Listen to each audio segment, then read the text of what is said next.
আপনাদের একদম গ্রাম অঞ্চলের সেই তরতাজা পাট খেতে নিয়ে আসছি। দেখেন, আমার পিছনে যেগুলো দেখতেছেন সম্পূর্ণ কিন্তু পাট দিয়ে ঘেরা আছে। আসলে এই পাট গাছটা অনেকে মনে করতেছেন এটা তো একটা গাছ। তো ছোট বাচ্চারা কিন্তু অনেকেই চিনে না এখনো। যারা শহরে থাকে তারা কিন্তু এখনো বোঝে না যে এই পাট জিনিসটা কি? এটা তো একটা গাছ দেখা যাচ্ছে। আসলে এটা কিভাবে তৈরি হয়? এটা কি করা যায়? তো এই গাছটার নাম কিন্তু আমরা যারা ছোট বাচ্চারা আছি, অনেকে আছি এখনো শহরে যারা থাকি আমরা কিন্তু চিনি না। তো এটা কিন্তু পাট শাক বলে, আবার অনেকে পাট গাছ বলে। তো এটা থেকে কি হয় আজকে সবকিছু আপনাদের গ্রাম অঞ্চলের বিস্তারিত বলবো।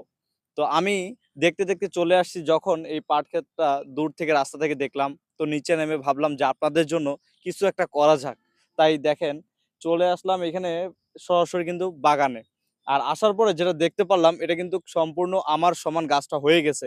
তো ১ম এ এই পাটটা কিভাবে লাগায় তারা? তো ১ম এ জমিটা তারা চাষ করে। চাষ করার পরে এরপরে তারা এটাকে সুন্দরভাবে পরিপাটি রেখে দিয়ে বীজ যাকে বলে মানে বিচি যারা ছোট আমরা হচ্ছে গ্রাম অঞ্চলে সবাই চিনি। তো এর বীজ আমরা কি করি এর উপর দিয়ে ছিটাই দেই। দেওয়ার পরে মাটিটাকে সমানভাবে রূপান্তরিত করে সেটা কিছুদিন ১০-১৫ দিন রেখে দিলে সেটা থেকে একেকটা করে গাছের চারা বের হয়। মানে গাছ আরকি উপর থেকে মাটির উপর থেকে বের হয়। তারপরে ধীরে আমরা সেখানে ১ বার ২ বার পানি দেই। দেওয়ার পরে যখন এটা ছোট থাকে, এখন তো অনেক লম্বা হয়ে গেছে। এর ৩ গুণ যেটা হয়ে গেছে তার ১ গুণ যদি হয় তাহলে সেইটা তখন আমরা পাতাগুলো ছিঁড়ে কিন্তু আমরা খাই।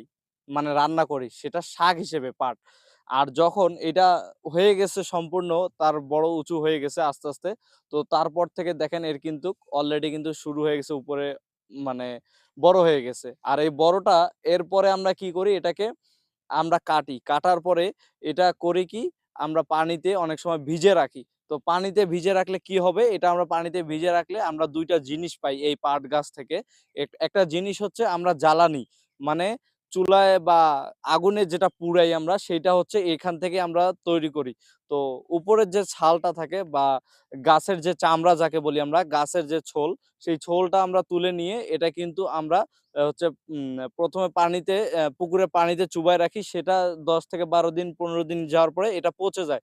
আর পচে যাওয়ার পরে উপরের ছালটা আমরা ছিলায় নেই। ছিলায় নেওয়ার পরে সেটাকে আমরা বিভিন্ন ফ্যাক্টরিতে বিভিন্ন জায়গায় দিয়ে থাকি। সেটা থেকে দড়ি তৈরি হয়। আমরা যে রশি বিভিন্ন ঘর বাঁধি, বিভিন্ন জায়গা থেকে যখন বাঁধাই করি, দেখবেন যে আমরা রশি তৈরি করি। এটা থেকে কিন্তু রশিটা তৈরি করা হয়। আর এর যেটা যা বাকি অংশ যেটা এটা এমন একটা জায়গার মধ্যে হইছে, একপাশে দেখেন কত সুন্দর একটা পুকুর আছে। আর আমার সামনে দেখেন কিরকম পাট গাছ তৈরি করছে। তো এই মানুষটা কত কষ্ট করে স্বপ্ন নিয়ে এই পাট গাছগুলো কিন্তু আমাদের জন্য ফলাইছে। এই পাট গাছগুলো তার নিজের জন্য না। আমাদের সবার জন্য এই পাট গাছগুলো সে রোপণ করছে দেখেন। এটা থেকে আমরা শাক খাইলাম। এটা থেকে আমরা কি জ্বালানি ব্যবহার করলাম, সিন্ডা যার থেকে তৈরি হয়। আবার এটা থেকে আমরা কিন্তু রশি ব্যবহার করে থাকি। এই পাট গাছ বর্তমানে কিন্তু খুব কম দেখা যায়। আগে গ্রামে প্রচণ্ড প্রত্যেকটা ঘরে প্রত্যেকটা বাড়িতে যে পরিমাণে এই পাট গাছ উৎপাদন করত, দেশের রপ্তানিতে আগে সবচেয়ে সেরা ইনকামের আয়ের উৎস ছিল কিন্তু এই পাট গাছ। আজকে দেখেন এই পাট গাছ প্রায় বিলুপ্ত হয়ে গেছে। আপনি দেখবেন ১০ টা জমির অংশ যদি দেখেন তার মধ্যে দেখবেন ১ টা গাছ থেকে ২ টা জমিতে এই পাট গাছ লাগাইছে। কারণ পাটের চাহিদা দিন কমে যাচ্ছে। দিন প্লাস্টিকের চাহিদা কিন্তু বেড়ে যাচ্ছে।